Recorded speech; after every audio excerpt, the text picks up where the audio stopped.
Originally released in 1996, Duke Nukem 3D is a first-person shooter that, for better or worse, took the gaming industry by storm. Duke had had a few 2D platformers before, but Duke 3D was the one that put the franchise on the map. The game was everywhere. It got released on the PC, Nintendo 64, PlayStation 1, even the Game Boy Advance, just to name a few.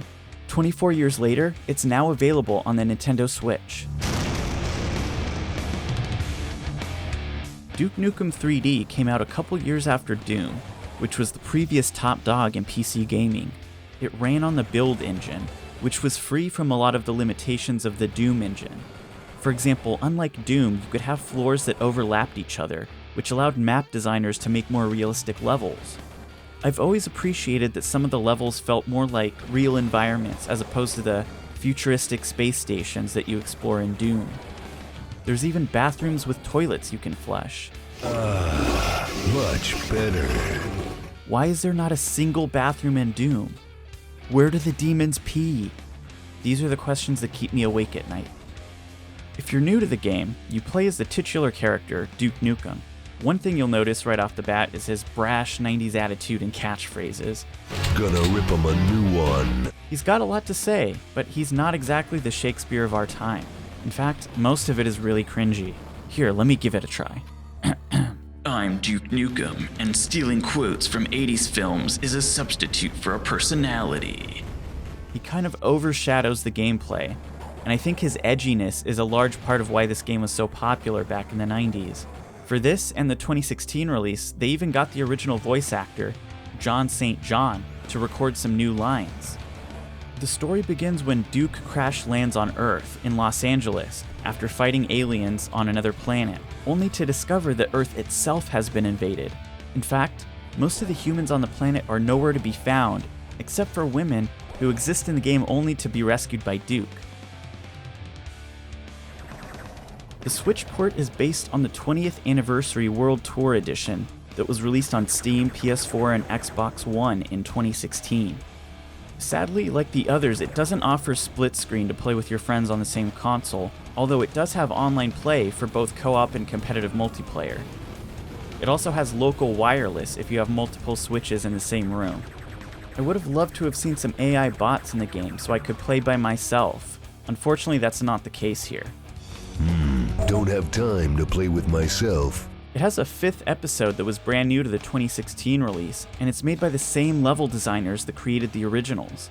It takes you on a tour across the world, and you get to visit places like Amsterdam, Moscow, and San Francisco. It's a cool contrast from most of the levels in the original episodes that mostly take place in Los Angeles or a space station. Motion controls are new to the Switch version, and it's a nice option to have. It's not always for me, but some people really appreciate being able to aim using the gyroscope in the Joy-Cons or Pro Controller. There's even a motion kick option, where you can shake the controller to kick your enemies. It's a little bit of a gimmick, but it feels like a fun callback to the days of the Wii.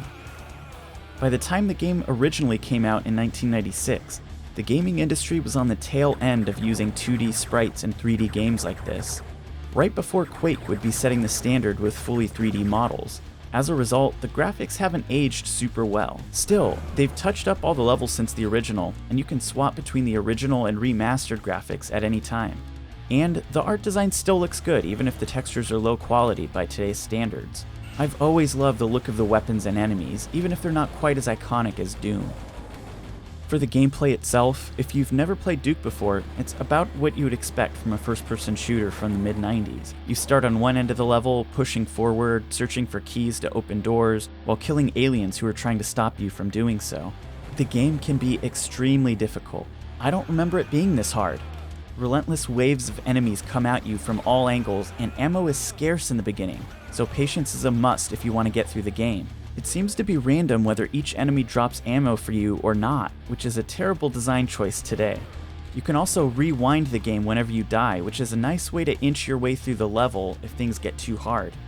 They've also added a level select, and here you can play any level in the game at any point, which is a nice touch I missed in my playthrough of Doom 64.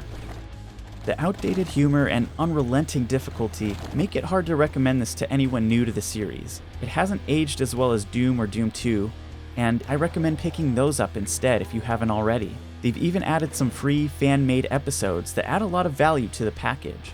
As for Duke, if you're a huge Duke fan or have any interest in the history of 90s first-person shooters, this isn't a bad release. But keep in mind, it's definitely a product of its time.